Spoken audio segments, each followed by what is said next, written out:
Well, we've come to the end of the central section of Deuteronomy, and you can see that here in this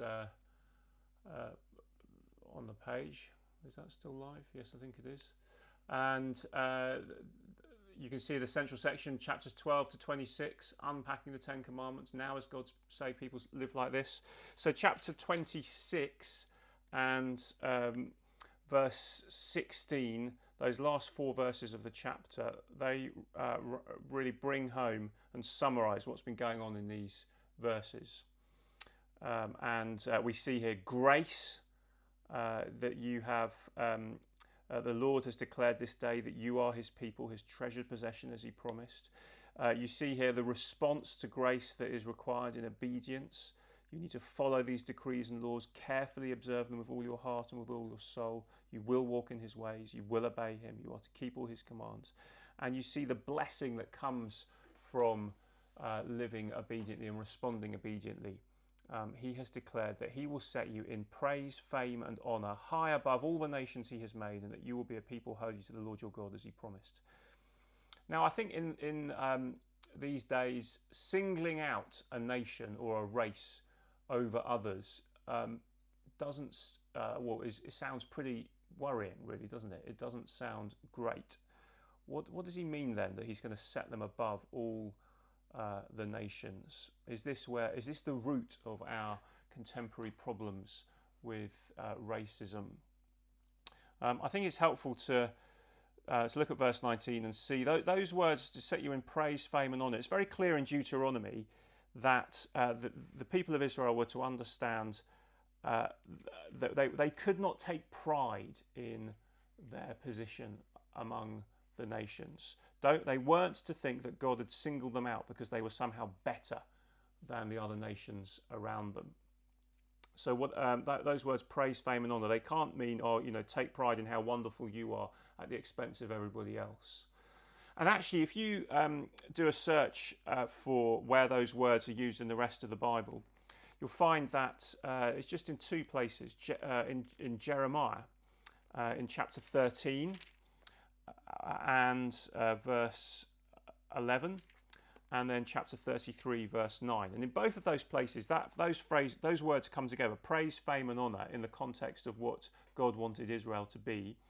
But it's clear there that he meant his praise, fame and honour. So not theirs, but his. Ultimately, God's people are his treasured possession and are to respond obediently in order to be for his praise, fame and honour above all the nations, so that the nations can look on and see, what kind of God is this who saves his people? And then they want to come and be blessed too. That is always the goal. And in the background of this and throughout the Bible are the promises to Abraham that through you all nations will be blessed. So it's not true or helpful to think of Israel as being set apart because they're better than other nations. God's people cannot think of ourselves like that. All nations today can come to God through Jesus on the same footing, all nations and races. And that will be then for a blessing to all who do that. We are his treasured possession. What you see in this chapter as well is the joy of walking obediently and responding to what God has done. This really struck me as I looked at this, how they sort of revel in the story of their salvation. My father was a wandering Aramean. They recite this, verse 5. He went down into Egypt with a few people. He lived there, became a great nation, powerful and numerous. And so it goes on. Look at what God has done.